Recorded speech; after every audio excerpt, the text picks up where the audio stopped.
عید الفطر پر عوام کی خوشیاں دوبالا کرنے کے لیے کروڑوں روپے کی لاگت سے بنائی گئی فلمیں بھرپور تفریح دینے کی کوشش میں مصروف ہیں، تاہم زیادہ تر فلمیں شائقین کو متاثر کرنے میں ناکام رہی ہیں۔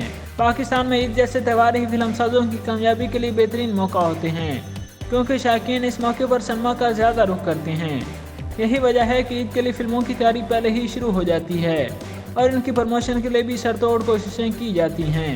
ہر سال کی طرح اس سال بھی عید کے دن سنیما گھروں میں فلمیں ریلیز کی گئی ہیں۔ رومانس سے لے کر ایکشن تک، اور اسرار، ڈکیتی اور کچھ پنجابی تڑکے کے ساتھ اس عید پر شائقین کو بہت کچھ دیکھنے کو مل رہا ہے۔ شائقین کے لیے 4 اردو، 2 پنجابی، 2 پشتو اور 2 انگریزی فلمیں ریلیز کی گئی ہیں۔ ان فلموں کے علاوہ گزشتہ سال کی super hit film the legend of مولا جٹ بھی سنیما گھروں میں موجود ہے۔ پاکستان کی mega budget film money back guarantee کی سال سب سے زیادہ دھوم ہے، جو بزنس کے اعتبار سے سر فہرست ہے، جس میں معروف اداکار فواد خان، جاوید شیخ، نکال ذوالفقار، گوہر رشید، عائشہ عمر اور دیگر کئی اداکاروں کی کاسٹ شامل ہے۔ فلم کی خاص بات یہ ہے کہ پاکستان کرکٹ ٹیم کے سابق کپتان وسیم اکرم اور ان کی اہلیہ شنیدہ اکرم نے اس فلم سے اداکاری کا آغاز کیا ہے، تاہم دونوں ہی شائقین کو متاثر کرنے میں ناکام رہے ہیں۔ فلم کے ہدایتکار معروف کمرشل ڈائریکٹر فیصل قریشی ہیں، جنہوں نے موبائل کمپنی کے لیے بے شمار مزاحیہ کمرشل تخلیق کیے۔ اس فلم نے عید کے پہلے 3 دنوں میں سب سے زیادہ بزنس کیا، لیکن پاکستان کی طرح بیرون ملک میں بھی زیادہ تر شائقین اس فلم سے زیادہ متاثر نہیں ہوئے۔ فلم کی کہانی ایک بینک ڈکیتی کے پس منظر میں ہے۔ یہ فلم 7 افراد کی زندگیوں کے گرد گھومتی ہے۔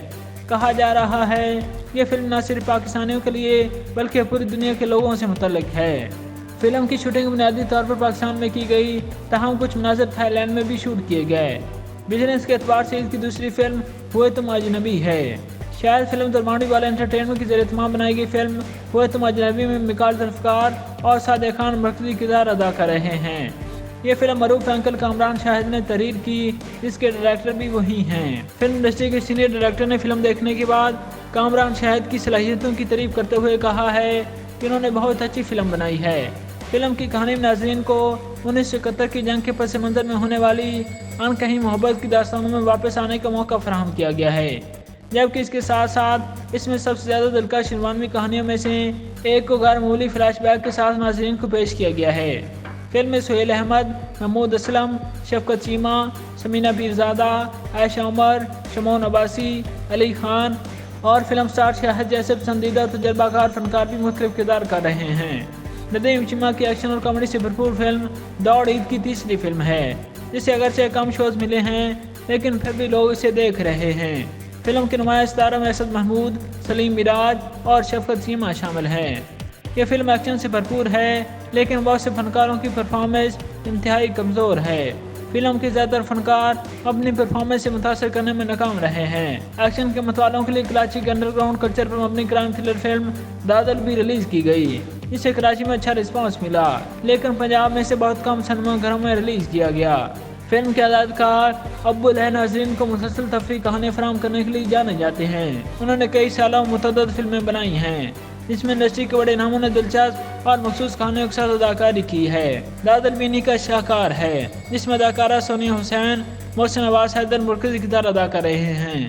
فلم میں شمعون عباسی، مائرہ خان، رضوان جعفری اور عدنان شاہ ٹپو بھی اہم کردار ادا کر رہے ہیں۔ اس عید پر لاہور میں بنائی گئی 3 پنجابی فلمیں لاہور قلندر، بشیرہ گجر اور ببرہ گجر بنائی گئی، جن کی کاسٹ میں سائمہ، التمش بٹ، مما رانا اور حیدر سلطان سمیت بہت سے دیگر فنکار شامل ہیں۔ ان فلموں میں سنگل سکرین سنیما گھروں میں ریلیز کیا گیا، جہاں تینوں فلموں کا تقریباً زبردست مقابلہ دیکھنے کو ملا، کیونکہ ایسی فلمیں صرف مخصوص شائقین ہی دیکھتے ہیں۔ فلمی تجزیہ نگاروں کا کہنا ہے کہ عید کی چھٹیاں ختم ہوتے ہی ان فلموں کا بزنس مزید متاثر ہو سکتا ہے، کیونکہ عام دنوں میں کم لوگ سنیما گھروں کا رخ کرتے ہیں۔